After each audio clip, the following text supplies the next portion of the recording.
Have you ever walked into work with a knot in your stomach, wondering what mood your boss will be in today? Maybe yesterday they praised you in front of the whole team, and today they act like you don't even exist. Or worse, they find a way to twist your best efforts into something not good enough. You tell yourself to toughen up. You work harder. You stay later. But somehow, the target keeps moving. And deep down, you start wondering, is it me? Am I the problem? If any of this feels familiar, I want you to hear this clearly. It's not you. You might be caught in a narcissistic workplace. And that environment can slowly drain your confidence, your energy, and even your mental health. In the next few minutes, we're going to talk about how to protect yourself when leaving ISNT, an immediate option. How to set boundaries, stay grounded, and keep your peace, even when you're surrounded by manipulation and power games. So, take a deep breath and stay with me until the end. Because today, we're not just talking about surviving. We're talking about protecting your mind, your heart, and your future. Now, let us walk through 5 key strategies to safeguard your mental health when you have to stay in a narcissistic workplace. At least for now. Pillar 1. Emotional boundaries. You can't control a narcissist's behavior, but you can control how close you stand to the fire. Emotional boundaries mean cutting the strings that make your reactions so easy to trigger. Practice the gray rock method. Keep your responses neutral and brief in situations where an emotional reaction is exactly what they want. Avoid oversharing personal details. Narcissists often weaponize your vulnerabilities later. Remind yourself, their opinion is not my truth. This isn't about becoming cold. It's about protecting your energy from constant manipulation. Pillar 2. Document interactions. One of the most powerful tools in a toxic environment is your record of what's really happening. Keep a private log. Dates, times, conversations, and decisions. Save important emails. Write down verbal instructions immediately after receiving them. Store everything securely outside company servers if allowed by law. Because narcissistic workplaces thrive on rewriting history. Documentation is your shield against gaslighting and false accusations. Pillar 3. Build a support system. Isolation is a toxic workplace's best friend. Connection is your defense. Find at least one trusted coworker, someone who shares observations without gossip. Seek support outside the workplace. Friends, family, peer groups, or a therapist who understands workplace trauma. Remember, you don't need a large circle.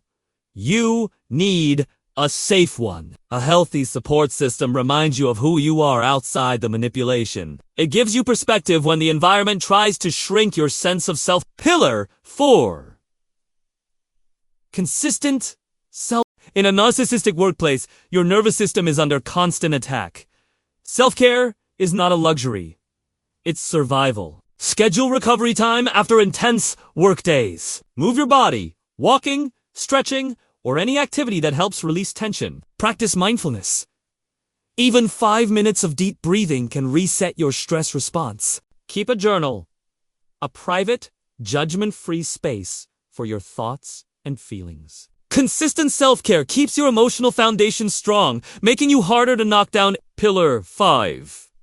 A strategic exit plan. Sometimes the healthiest boundary is the door. If you've done your best to cope but the toll on your mental health remains too high, it may be time to plan your exit. Quietly, update your resume. Network outside your current workplace. Learn new skills that open up more opportunities. Save money, if possible, to give yourself options and flexibility. Leaving a narcissistic workplace isn't quitting. It's choosing yourself over constant abuse. Let me share a quick story. Sarah, a project manager, worked under a director who constantly shifted deadlines, dismissed her input, and publicly shamed her for small mistakes. She began journaling every interaction, building a network outside the company. and taking short lunchtime walks to breathe and reset. After 6 months of preparation, she transitioned to a healthier organization. Looking back, she said, "The biggest change wasn't just leaving. It was realizing I was worth protecting all along." Your story might be different. You may choose to stay and strengthen your boundaries, or you may choose to leave. Either way, the decision is yours. And reclaiming that choice is powerful. As we come to the end of this conversation, I want to remind you of something important. You are not the problem. The culture in a narcissistic workplace is built to make you doubt yourself. It's designed to keep you working harder for less recognition, to make you second-guess your worth, and to keep you in a constant state of uncertainty. But now, you can see the patterns for what they are. You understand the signs, and most importantly, you know there are steps you can take to protect yourself, even if the situation can change overnight.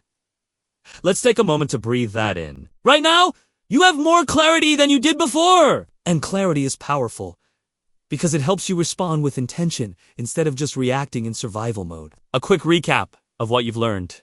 You've learned to identify the red flags: gaslighting, shifting goalposts, favoritism, public shaming, and the endless push for image over integrity. You've seen how these behaviors aren't just bad management, they be part of a toxic system that can drain your mental health, sap your confidence, and make you feel isolated. You've explored the 5 pillars of protecting yourself. Emotional boundaries. Choosing when and how you engage, and refusing to give away your energy to manipulation. Documenting interactions. Keeping a factual, detailed record to protect yourself from gaslighting and false claims. Building a support system.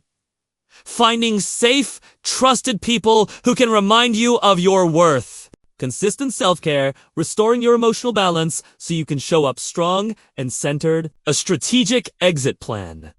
Knowing when it's time to choose yourself over the chaos and preparing for that step with purpose. Why this matters, here's the thing. Your mental health IS&T, just about how you feel at work. It touches everything. Your relationships, your sleep, your physical health, your creativity, and even your ability to dream about the future. If you stay in survival mode for too long, it becomes your default setting. You start expecting criticism, even in safe environments. You stop trusting compliments. You shrink yourself to avoid being a target, but you don't have to live that way. You can choose to rebuild your trust in yourself. You can choose to protect your peace. You can choose to believe, maybe for the first time in a long time, that you deserve a workplace where you feel respected, valued, and safe. A message of hope. I've spoken with so many people who thought they were too sensitive or not strong enough to survive in certain work environments. But after learning about narcissistic dynamics, they realized the truth. They weren't weak. They were just human, in a system that thrived on emotional harm. You are allowed to want better. You are allowed to set boundaries. And you are allowed to leave if that's what's best for you. One day, you might look back at this chapter and realize it taught you more about your own resilience than any easy season ever could. That doesn't mean the pain was worth it, but it does mean you grew in ways you might not see right now. Your next step, here's what I want you to do. Starting today. Pick one action from the 5 pillars we talked about and start practicing it this week. It might be as small as writing down the last 3 work interactions you had. It might be telling yourself, I am not going to take that bait the next time someone tries to provoke you. It might be scheduling coffee with a friend outside of work just to talk about something other than work. These are small, intentional steps. And when you take them consistently, they add up to real change. You are not alone, remember. There are thousands, maybe millions, of people quietly navigating the same struggle you are. Some are in offices, some in hospitals, some in creative industries, and some in corporate towers. The setting might be different, but the feeling is the same. And so is the truth. You deserve respect. You deserve peace. And you deserve to feel safe in the place where you spend so much of your time and energy. So as we close, I want you to hear this from me. You are worth protecting. Your boundaries are worth respecting. And your future is worth fighting for. If this message resonated with you, I encourage you to come back to it on the hard days. Let it remind you that you're not imagining things and not overreacting, you responding to a real problem in a healthy way. And if you've got 15 minutes right now, take them for yourself. Make a cup of coffee or tea. Sit somewhere quiet and give yourself permission to feel what you need to feel without judgment. Because protecting your mental health isn't selfish. It's essential!